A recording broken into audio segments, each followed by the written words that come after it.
When Jacob finds out my son Joseph isn't dead, he's alive, they all move down to Egypt. The whole family moves down to Egypt. It's time for Jacob, also known as Israel, to die and to give his blessings. Okay, here's the reading of the will. Now, who's going to get the 2 portions? Reuben's going to get canceled out because of sleeping with his stepmom, but who gets the firstborn? We have 3 other firstborns. It's the firstborn of the second wife, not the concubines. So it's the firstborn of Rachel. So who gets it? That's why Joseph gets the double portion. And this is how it happens. In Genesis chapter 48, verse 1, it came about after these things, Joseph was told, your father is sick. He takes his 2 sons, Manasseh and Ephraim. Manasseh's the older, Ephraim is the younger. And if you look on your Joseph envelope, you'll see Manasseh's listed first. But I want you to circle Ephraim, because the blessing that Jacob was always grabbing the heel for, he's now going to give it to the younger of Joseph's sons. He can't see anymore. He's blind. And so when Joseph brings his sons, Dad, my sons are here. And Jacob says, I never thought I was going to even see you. And now here's your 2 sons. And he says, your 2 sons are going to be mine, just as much as Reuben or Simeon. And that is how Joseph gets the double portion. Do you see it? The grandchildren are going to get as much as the children when it comes time for the inheritance. In fact, when Jacob is blessing them, the right hand goes to the oldest and the left hand goes to the youngest, and Jacob crosses them so that the right hand is on Ephraim. That's why you circle him. He says Ephraim's going to be greater. Ephraim's going to be greater than Manasseh. So you just have to know, Manasseh and Ephraim, whenever you see their names, you're seeing Joseph. That's Joseph. It's just that that's the double portion. And Ephraim is going to be the greater of the 2.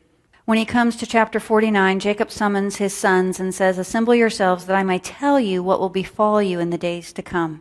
Listen to your father, Israel. Reuben, you're my firstborn. I'm in Genesis 49:3. Reuben, you're my firstborn, my might and the beginning of my strength, preeminent in dignity and preeminent in power, uncontrolled as water. You shall not have preeminence. You went up to your father's bed, and then you defiled it. He went up to my couch. Reuben, you blew it. Can you imagine hearing that? Last word your father says to you, you blew it. Simeon, Levi, you killed men, and watch what he says is going to happen to them. Simeon and Levi are brothers, their swords are implements of violence. Let my soul not enter into their counsel, let not my glory be united with their assembly. In their anger they slew men, and in their self-will they lamed oxen. Cursed be their anger, it's fierce, their wrath, it's cruel. I will disperse them in Jacob and scatter them in Israel. They're going to be scattered. Now this is what he's telling them is going to happen to them and their descendants in the future. And then he goes on down. Judah, your brothers shall praise you. Judah means praise, by the way. Your hand will be on the neck of your enemies. Your father's sons shall bow down. See, there's the leadership out of Leah's sons. Judah is a lion's whelp from the prey. My son, you have gone up. He couches, he lies down as a lion who dares rouse him. Here it is. The scepter shall not depart from Judah. Now, what would you have expected out of all the sons? Which one would you have expected the leader to be? Joseph. When Jacob is saying this, Joseph is vice pharaoh. He's already at the top. But Jacob says the one who's going to have the leadership, the scepter, the king, is going to come from Leah's sons, Judah. So this is what we have. Reuben gets knocked out. The rights of the firstborn go to Joseph. And Simeon and Levi are taken out. And so the leadership out of Leah's children is Judah. And we have Joseph's double portion is that his children are taken as equals to all of Jacob's other sons. So the 2 grandsons get into the inheritance the same. At the end of Genesis, we take a founding father's family portrait. We have 70 people down in Egypt. Have you ever taken a big picnic family portrait? Let's all get the children together. Let's all get the family together. Everybody's with their kids. So you have all 12 sons with their kids and their family. And there's 70 of them all together. And you have Joseph with his 2. Smile. Everybody smiles and the camera clicks. one big happy family that's going to be a blessing to all the other families of the earth who have turned away from God and their practices are corrupt. They're bad. This family is going to do that? That's the hand of God. This is what we have. By the end of Genesis, we have 70 members of a messy family. All of them have come out of Abraham's foundation of faith in the one true Creator God. And all of them. This is amazing. How many skeletons are in this envelope? How many things are in the closet here? All of them, even the sons from the concubines, will be used as the pillar of this nation.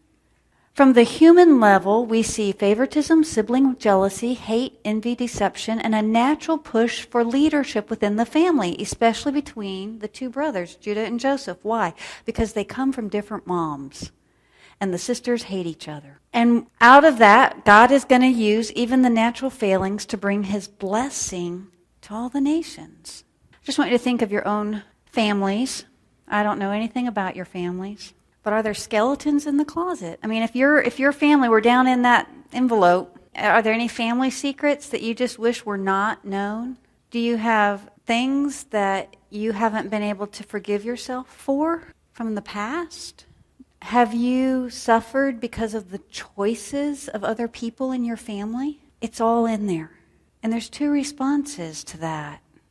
And the first response is kind of a rebellious heart that really doesn't want to go God's way. The first response would see all of this and just go, it really doesn't matter what I do because God's big. He's going to work it all out. But the other heart, the heart that has a humility towards God and a longing for him, this is the response. If God can work his plan through a family like this, there's hope for me and my family. That is the hand of God.